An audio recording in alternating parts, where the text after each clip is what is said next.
Hi dear, இன்றைக்கி பார்த்தீங்கன்னா இந்த ட்ராமாவோட 5வது எபிசோட் தான் பார்க்க போகிறோம். ஸோ போன வீடியோவில் பார்த்தீங்கன்னா இறந்து போயிட்டாங்கன்னு நினச்சிட்டு இருந்த ஹாங்லாங்கோட எக்ஸ் லவர் பார்த்தீங்கன்னா உயிரோட வந்து நிற்பாங்க. அவங்க தான் இப்போ நடக்கிற எல்லா விஷயத்துக்கும் காரணமாக இருக்காங்க.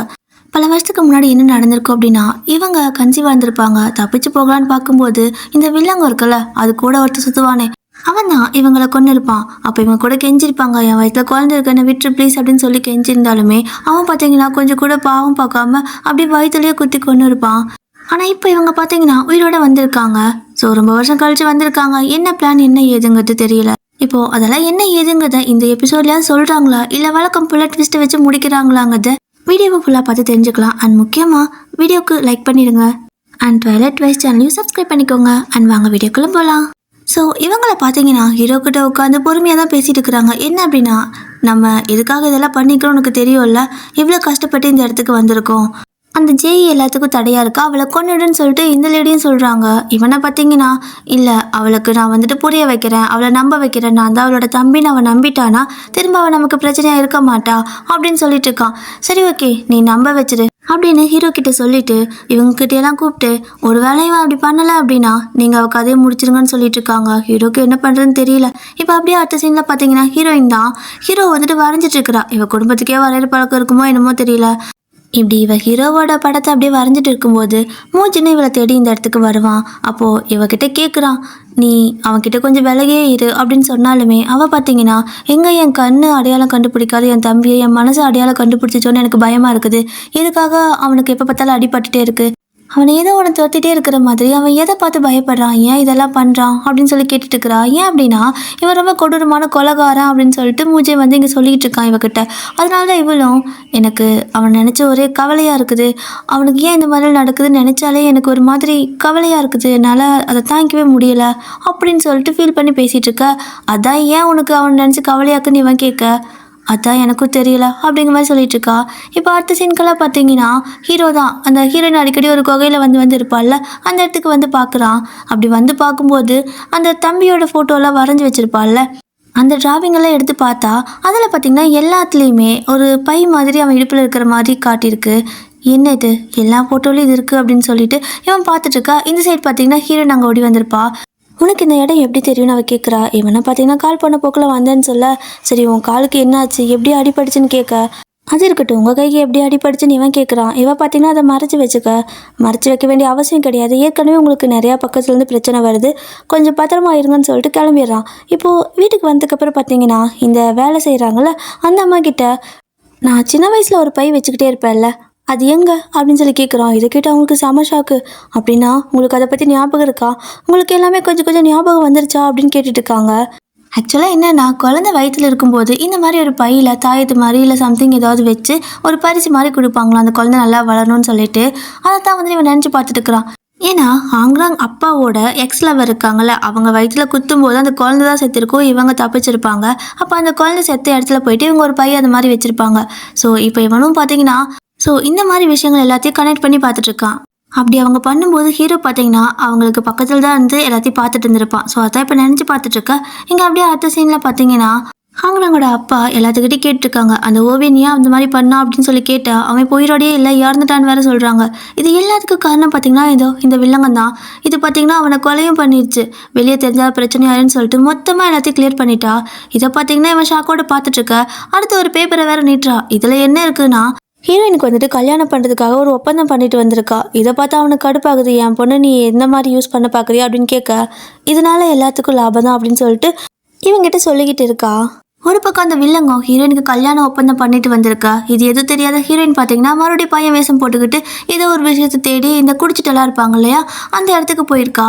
அங்கே போய் உட்காந்துக்கிட்டு அவங்கக்கிட்ட ஹொய்சால் அப்படிங்கிற ஆளை பற்றி உங்களுக்கு தெரியுமான்னு சொல்லி கேட்க, இவங்க யாருமே வாயை திறக்க மாட்டேங்கிறாங்க.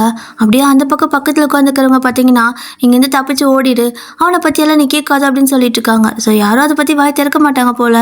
இப்போ இவளும் அந்த இடத்த விட்டு கிளம்புறா. அப்படி கிளம்பி வெளியே வரும்போது பார்த்தீங்கன்னா இவளை அட்டாக் பண்ண நிறைய பேர் வராங்க. அதில் ஹீரோவோட டீம் இருக்குல்ல, அதுவும் ஒன்று. இவ திருப்ப திருப்ப இந்த மாதிரி விஷயங்கள் தேடிட்டே இருந்தானா கண்டிப்பாக இவங்களை பற்றின உண்மை தெரிஞ்சிடும். ஸோ அதனால் இவளை கொல்றதுக்காக அவங்க பிளான் பண்ணிட்டு இருக்கிறாங்க. அப்போது இப்படியே இன்னொரு பக்கம் பார்த்தீங்கன்னா ஹீரோ தான் அந்த எக்ஸ் லவர் இருக்காங்கல்ல, அவங்க வச்ச பையோட இடம் ஞாபகம் இருக்கா, இவன் போயிட்டு அதை கண்டுபிடிச்சி எடுத்துகிட்டு வரான். ஸோ அப்படியே எடுத்துகிட்டு இங்கே வரும்போது பார்த்தீங்கன்னா ஹீரோயினை வந்துட்டு கட்டி வச்சுருக்காங்க.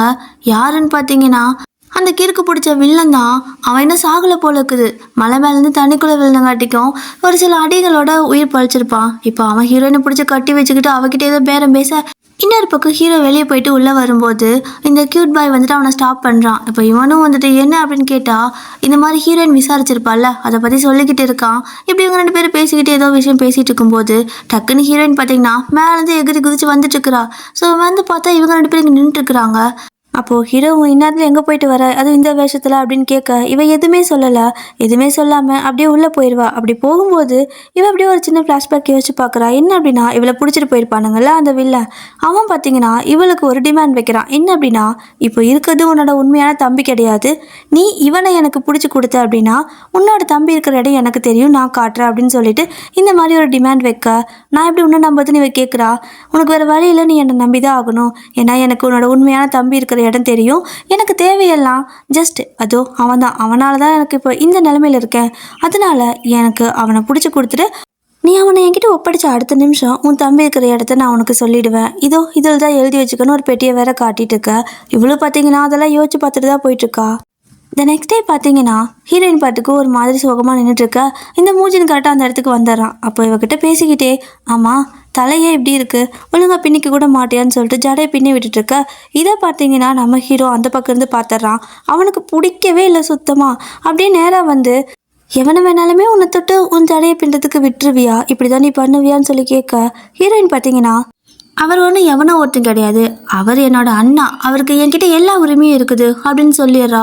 இதை கேட்டு இவனுக்கு கடுப்பாயிடுது. இதை காட்டலான்ட்டு வந்திருப்பானா அந்த பையன், அதையும் காட்டாமல் நேராக போயிடுறான். நேராக போய் பார்த்தீங்கன்னா அந்த நாய்க்கிட்ட புலம்பிட்டு இருக்கிறான், நானும் உன்ன மாதிரிதான் அப்படின்னு சொல்லிட்டு. இப்போ அப்படியே அந்த அன்னைக்கு நைட்டு பார்த்தீங்கன்னா ஹீரோயின் தான் ஹீரோ கிட்ட போயிட்டு அவன்கிட்ட நான் தனியாக பேசணும், என் கூட வரியான்னு கூப்பிடுறா. இவனும் நம்பி கூட போகிறான். அங்கே போய் பார்த்தா இவனும் என்னென்னமோ அவன்கிட்ட பேசிக்கிட்டு ஏதோ ஒரு பவுடரை ஒரு பேப்பரில் கையில் கொடுக்குறா. இவனும் அதை எடுத்து தொட்டு தான் பார்த்துருப்பான். அங்கேயே மயங்கிடுறான். இவன் மயங்கிற அடுத்த செகண்ட் பார்த்தீங்கன்னா அந்த வில்லன் காலக்கிற்கு பிடிச்சவன் அவனோட ஆட்கள் எல்லாருமே இங்கே வந்துடுறாங்க. ஸோ வந்ததுமே ஹீரோவை பிடிச்சிக்கிறானுங்க. அவனை வந்துட்டு கை தனியாக கால் தனியாக பிக்கணும் அப்படிங்கிற மாதிரி சொல்லி பிடிச்சிக்கிட்டு இருக்க. அப்போ ஹீரோயினும் வந்துட்டு முதல்ல நிறுத்துங்க, நீ என் தம்பி எங்கே இருக்கான்னு சொல்லு அப்படின்னு சொல்லி கேட்க அந்த பெட்டியை தூக்கி கொடுக்குறான். பார்த்தா அதில் ஒன்றுமே இல்லை. இவளுக்கு செம்ம கடுப்பாகுது. ஹீரோ வேற அவங்க மயங்கி கிடக்குறான். இவன் வேற இவளை ஏமாத்திட்டானா.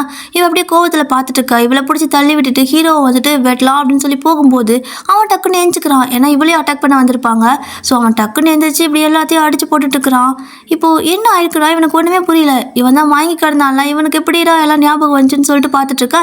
ஆக்சுவலாக என்ன நடந்திருக்குன்னா முன்னாடி நாள் நைட்டே ஹீரோயின் போயிட்டு அவன் கிட்ட தெளிவாக சொல்லியிருப்பா, இந்த மாதிரி அவன் சொல்கிறான் அப்படின்னு சொல்லிட்டு. அப்போது நீ எந்த நம்பிக்கையில் என்கிட்ட இது எல்லாமே சொல்கிறேன்னு சொல்லி ஹீரோ கேட்க நான் தான் முன்னாடியே சொன்னல, நீ யாரா வேணா இருந்துக்கோ, ஆனால் நீ கஷ்டப்படக்கூடாது அப்படின்னு சொல்லுவாளா. இப்போது அதனால தான் இவன் பார்த்தீங்கன்னா மயங்க வேலை கிடையாது, சும்மா நடிச்சிருக்காங்க 2 பேருமே. அப்போது சண்டை போடும்போது ஒரு விஷாம்பு பார்த்தீங்கன்னா இவன் மேலே பற்றும். இப்போ அடுத்த செகண்டுக்கெல்லாம் திடீர்னு கருப்பு கலர் ட்ரெஸ் போட்டு எல்லாரும் வந்துட்டு செம்மையாக ஃபைட் பண்ணிக்கிட்டு இருக்காங்க. அப்போது ஹீரோ பார்த்தீங்கன்னா ஹீரோயின் கையை பிடிச்சி வேறு பக்கம் இழுத்துட்டு போயிட்டுருக்க. இந்த கருப்பு ட்ரெஸ் எல்லாம் போட்டிருப்பாங்க பார்த்தீங்களா, அவங்க பின்னாடி தொடர்ந்து வந்துட்டு இருக்கிறாங்க. கத்தி வேறு நீட்டிக்கிட்டு இருக்கிறாங்க. இவங்களுக்கு பின்னாடி நிற்கிறது பார்த்தீங்கன்னா இந்த க்யூட் பாயும் இவனோட டீமும் தான்.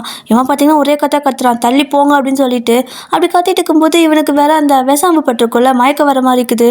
இவன் அப்படி கீழே விழுக ஹீரோயின் பார்த்தீங்கன்னா ஓடி போய் அவன் கையை பிடிச்சிட்டு யார் நீங்களா, உங்களுக்கெல்லாம் என்னதான் வேணும், ஏன் இப்படி இவனை தொட்டிகிட்டே இருக்கிறீங்கன்னு சொல்லிட்டு இவனை தொட்டு தான் நினச்சி கேட்டுருக்கிறா. அப்போ தான் பார்த்தீங்கன்னா ஹீரோ சொல்கிறான், அவங்களாம் என்னோட அண்ணன் தம்பிங்க, நான் அவங்க கூட தான் வளர்ந்தேன் அப்படின்னு சொல்லிட்டு இருக்கான். ஸோ இப்போ பார்த்தீங்கன்னா அவ்வளோ அதை விட்டுறா. அப்போது இவனுக்கு மயக்கம் வர மாதிரி இருக்கும். மயங்கத்துக்கு முன்னாடி ஒரு பை கையில் வச்சுருப்பான்ல, அதை பார்த்தீங்கன்னா இவன் கையில் கொடுத்துட்டு அப்படியே மயங்கி விழுந்துடுறான். இதை பார்த்துட்டு இவளுக்குன்னா ரொம்ப எமோஷனல் ஆகிடுது. ஏன்னா இந்த பை எப்பவுமே ஹாங்ராங் கையில் தானே இருக்கும். ஸோ இதை பார்த்ததுமே இவன் தான் அவன் தம்பின்னு சொல்லிட்டு அவன் முடிவு பண்ணிக்கிறா. இப்போ அவனும் அந்த இடத்துலேயே மயங்கி விழுந்துட. அடுத்த சீனுக்கெல்லாம் பார்த்தீங்கன்னா அவனுக்கு கொஞ்சம் க்யூர் ஆகிடுச்சு போல்.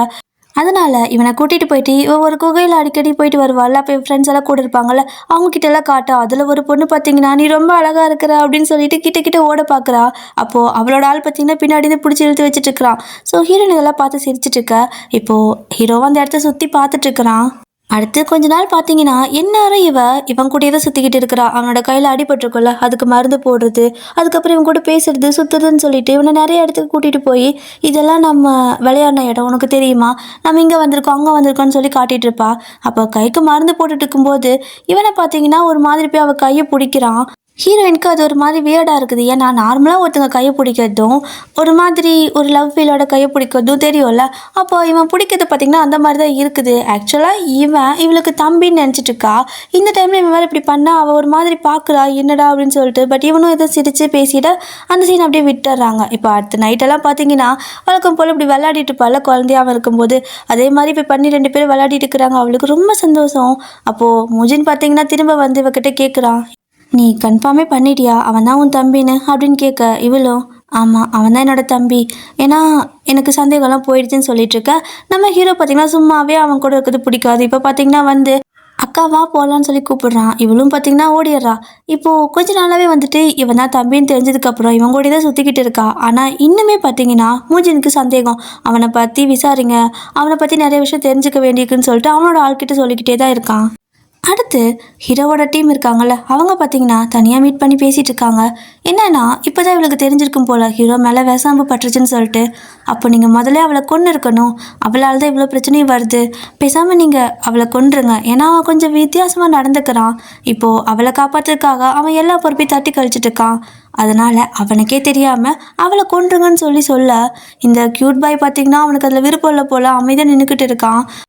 இங்கே இவ்வளோ பிரச்சனை நடந்துட்டு இருக்குது. ஆனால் இதுங்க ரெண்டும் பார்த்தீங்கன்னா காட்டுக்குள்ளே போயிட்டு விளையாடிட்டு, இங்கே பார்த்தியா உனக்கு இந்த இடம் தெரியுமா, இங்கே தான் நம்ம வந்துட்டு ஏதாவது லெட்டர் எழுதி ஒளிய வச்சு விளையாடுவோம் அப்படின்னு சொல்லிட்டு நிறைய பிளேஸை காட்டிக்கிட்டு இருக்கா.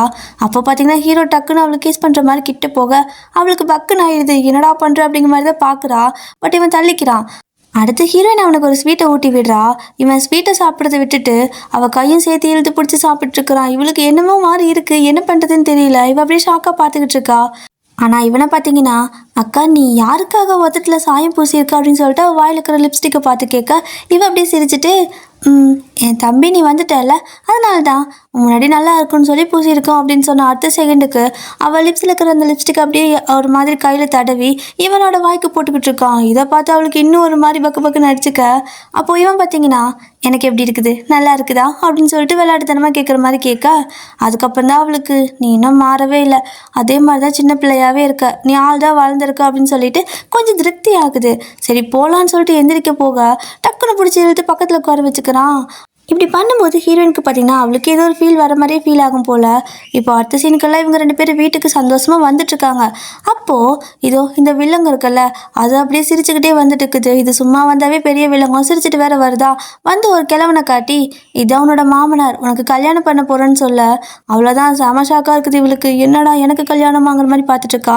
அப்போது மூஜினும் போயிட்டு அவள் அப்பா கிட்ட சொல்கிறான், இங்கே பாருங்கப்பா இது சரியில்லை, அவங்க ஃபேமிலியெல்லாம் விசாரிக்காமல் எதுக்கு நம்ம கல்யாணம் பண்ணி வைக்கணும்னு கேட்க, ஒப்பந்தம் போட்டிருக்கோம், அவங்க அதை மீறினாங்கன்னா கண்டிப்பாக அவங்க நிறையா பணத்தை நமக்கு கொடுக்க வேண்டியதாக இருக்கும், அதனாலேயே அவங்க நம்ம ஜேஏ எதுவும் பண்ண மாட்டாங்க, நல்லபடியாக பார்த்துக்குவாங்க அப்படின்னு சொல்லிட்டு அந்த பத்திரத்தை காட்டுறான். ஸோ மூஜினும் அந்த பத்திரத்தை படித்து பார்த்துட்டு இருக்கான். இப்போ அடுத்த சீனுக்கெல்லாம் பார்த்தீங்கன்னா எல்லாம் பொண்ணு பார்க்க வர மாதிரி வந்து உட்காந்துட்டு இருக்காங்க. ஹீரோக்குன்னா அப்படியே வயிறு எரியுது. ஏன் அப்படின்னா இதோ ஹீரோயின் போயிட்டு அவன் கூட பேசிக்கிட்டு இருக்கா. இதில் அவன் வேற ரொம்ப ரொமான்டிக்காக பேசுகிறங்கிற பேரில் என்னென்னமோ பேசி செம்மையாக வளைஞ்சிட்டு இருக்கான். அப்போது ஹீரோயின் நடக்கிற இடத்துல இந்த மாதிரி குச்சி நீட்டிட்டு இருக்குமா, இவ தடுறதுக்கு முன்னாடி இவன் அதை தடுத்து விட்டு தள்ளி விட்டுட்டு இருக்கான். இப்போ இவங்க 2 பேரும் இந்த மாதிரி பண்ணிட்டு இருக்கா. இதை பார்க்கறதுக்கு அவங்களுக்கு இவங்க தான் சூப்பரான ஜோடி பொறுத்த நல்லா இருக்கும் அப்படின்னு சொல்லிட்டு அவங்க வேற ஒரு பக்கம் சிரிச்சு பேசிக்கிட்டு இருக்காங்க. பட் ஹீரோக்கெல்லாம் இது பக்கம் சுத்தமாக பிடிக்கவே இல்லை. இவனை பார்த்தீங்கன்னா கையை பிடிச்சி பேசிகிட்டு இருக்கிறான் வேற. டே முழு சைக்கோ, ஹீரோக்கு மட்டும் கிடையாது, எனக்கும் நீ அவள் கையை பிடிக்குது சுத்தமாக பிடிக்கலடா, கையை விடு, அப்படிதான் எனக்கு தோணுது. இந்த விஷயம் நடந்ததுக்கு அப்புறம் பார்த்தீங்கன்னா ஹீரோ ஒரு பக்கம் மூச்சின்னு ஒரு பக்கம் 2 பேரும் மாற்றி அந்த ஆளை பற்றி விசாரிக்க ஆரம்பிக்கிறாங்க. ஸோ ஹீரோவும் வந்துட்டு யாரையும் போய் கேட்குறான். ஏன்னா அவன் கையில் ஏதோ காயம் இருக்கிற மாதிரி இருக்குது. எல்லாத்தையுமே நோட் பண்ணிவிட்டு ஹீரோ பார்த்தீங்கன்னா எல்லா பக்கம் போய் விசாரிச்சுட்டு இருக்க. அதில் ஒருத்தங்க சொல்கிறாங்க அவன் ஒரு சைக்கோ, ஏற்கனவே அவனுக்கு 2 கல்யாணம் 3 கல்யாணம் ஆயிடுச்சு, இதுக்கு மேலே நீங்கள் யாரையும் கட்டி கொடுக்காதீங்க, ரொம்ப கொடுமைப்படுத்துவான் அப்படிங்கிற மாதிரியெல்லாம் சொல்லிட்டு இருக்க. ஹீரோக்கு ஷாக்காக இருக்குது. இன்னொரு லேடி பார்த்தீங்கன்னா அவனோட பொண்டாட்டியெல்லாம் அவன் அடித்து துன்புறுத்தி கொன்னுட்டான். இப்போ கடைசியாக கல்யாணம் பண்ண அந்த 3வது பொண்டாட்டி எங்கன்னே தெரியல, ரொம்ப கொடுமைப்படுத்தினான்னு சொல்லிட்டு இருக்காங்க. இதே மாதிரி தான் இன்னொரு பக்கம் பார்த்தீங்கன்னா மூஜினும் போயிட்டு தேடிட்டு இருக்கிறான். அப்போது அந்த முழுசைக்காவோட 3வது பொண்டாட்டி இருக்காங்கல்ல, அவங்களோட வீட்டில் போயிட்டு உங்கள் பொண்ணு எங்கே இருக்காங்க நீங்கள் பார்த்தீங்களா அப்படின்னு சொல்லி கேட்க, அந்த பொண்ணோட அப்பா பார்த்தீங்கன்னா, நாங்கள் அவள் செத்துட்டான்னு நினச்சி நிம்மதியாவது இருக்கிறோம், நீ ஏன் இப்படி பண்ணிட்டு இருக்கிற, நாங்கள் இப்போ தான் கொஞ்சம் கொஞ்சமாக மறந்துட்டுருக்கோம், எங்கள் பொண்ணு காணாமல் போயிட்டா, அவள் செத்துட்டா, நீங்கள் திருப்ப அதை வந்து எங்களை பேசி பேசி மனசை கஷ்டப்படுத்தாதீங்கன்னு சொல்லி கத்தி விட்டுறான். அப்போது அதே ஊரில் ஹீரோ பார்த்திங்கன்னா ஒரு மெடிக்கல் கடை இருக்கும்ல, இந்த மருந்து மாத்திரை விற்காங்கல்ல, ஸோ அவங்கக்கிட்ட போயிட்டு ஒரு நோய் பேர் சொல்லி அந்த மாத்திரை மருந்து கேட்க, ஓ உங்களுக்கும் அது இருக்கா இல்லை உங்களுக்கு தெரிஞ்சவங்களுக்கு இருக்கா அப்படின்னு சொல்லி கேட்டுட்டு இருக்கான். அப்போது ஹீரோ பார்த்திங்கன்னா ஏன் வேறு யாருக்காவது அது இருக்கா அப்படின்னு சொல்லி கேட்க, யாருக்குன்னு தெரியல, ஆனால் ஒரு குட்டி பையன் வருவான், மருந்து மாத்திரை கேட்பான், கொடுத்து விடுவேன், அவ்வளோதான், மற்றபடி அவனை பற்றி எதுவுமே தெரியாது, ஏன்னா வாயை திறக்க மாட்டான் அப்படின்னு சொல்லிட்டு இருக்க. இவனுக்கு சந்தேகம் ஆகிடுது. அப்போது அந்த குட்டி பையன் வர வரைக்கும் வெயிட் பண்ணி அவனை ஃபாலோ பண்ணி போனால் அந்த 3வது பொண்டாட்டியோட அப்பா இருக்கான்ல, அவன் தான் அந்த மாத்திரைலாம் வாங்கிட்டு வர சொல்லியிருப்பான் போல். அங்கே போய் பார்த்தா அவனோட பொண்ணை மறைய வச்சுருக்கான். அவன் கண்ணில் பட்டா கொன்றுவான்னு சொல்லிட்டு ஒளிய வச்சுட்டு வெளியே எல்லாத்துக்கிட்டையும் செத்துட்டான்னு சொல்லி இவனே நாடகம் பண்ணிட்டு இருந்திருக்கான். இப்போ அந்த பொண்ணும் அழுகுது, தயவு செஞ்சு உங்கள் அக்காவை கல்யாணம் பண்ணி மட்டும் கொடுத்துடாதீங்க, அவன் ஒரு சைக்கோ, கொஞ்சம் கூட மனசு தன்மையே இல்லாத மிருகம் மாதிரி நடந்துக்குவான், என்னை போட்டு டார்ச்சர் பண்ணியிருக்கிறான், என்னால் முடியலை சுத்தமாக, நான் சாகர நிலைமைக்கு போயிட்டோம் அப்படின்னு சொல்லிட்டு இருக்கா. என்னென்னு பார்த்தீங்கன்னா இந்த மாதிரி அந்த கயிறு மாதிரி இருக்குதுல்ல, பாசி மாதிரி, அதை எடுத்து வச்சு அந்த பிள்ளைய போட்டு செம்மையாக அடியன்னு அடித்து கொடுமைப்படுத்தியிருக்கான். இதே மாதிரி தான் முன்னாடி இந்த 2 வைஃபையுமே இதே மாதிரி அடித்து கொண்டிருப்பான். இப்போ இந்த பொண்ணு பார்த்தீங்கன்னா கொல்றதுக்கு முன்னாடியே அவளோட அப்பா காப்பாற்றி ஒளிய வச்சிருக்காரு. ஸோ இதுதான் அந்த பொண்ணு சொல்லிட்டு இருக்கா. ஆனால் இந்த பக்கம் பார்த்தீங்கன்னா ஹீரோயினுக்கும் அவனுக்கும் கல்யாணம் நடக்கிறதுக்கான சம்பிரதாயம்லாம் நடந்துட்டு இருக்குது. ஹீரோயின் பார்த்தீங்கன்னா கல்யாண கோலத்தில் வந்து நிற்கிறா, அவனும் அங்கே கல்யாண கோலத்தில் தான் நின்றுட்டுருக்கான். பின்னாடி பார்த்தீங்கன்னா ஹீரோ நின்றுட்டு சோகமாக பார்த்துக்கிட்டு இருக்கான். இதோட இந்த எபிசோடை முடிச்சுட்டாங்க. இதுக்கு அடுத்து என்னாச்சு அப்படிங்கிறத நாளைக்கு வீடியோவில் பார்க்கலாம் டியர். இப்படியே தான் இவங்க பண்ணுறாங்க. யார் நீங்கள் ட்விஸ்ட் மேலே ட்விஸ்ட்டு வச்சு ஒவ்வொரு எபிசோடுக்கும் இப்படி பண்ணி எனக்கு நெஞ்சு வலியே வந்துடும் போல இருக்குது. ஓகே டியர், இந்த எபிசோடு இதோட முடிச்சிட்டாங்க. இதுக்கு அடுத்து என்னாச்சு அப்படிங்கிறத நான் நாளைக்கு வீடியோவில் போடுறேன். அண்ட் முக்கியமாக வீடியோக்கு லைக் பண்ணிக்கோங்க அண்ட் ட்வைலைட் வைஸ் சேனலை சப்ஸ்கிரைப் பண்ணிக்கோங்க. டடா.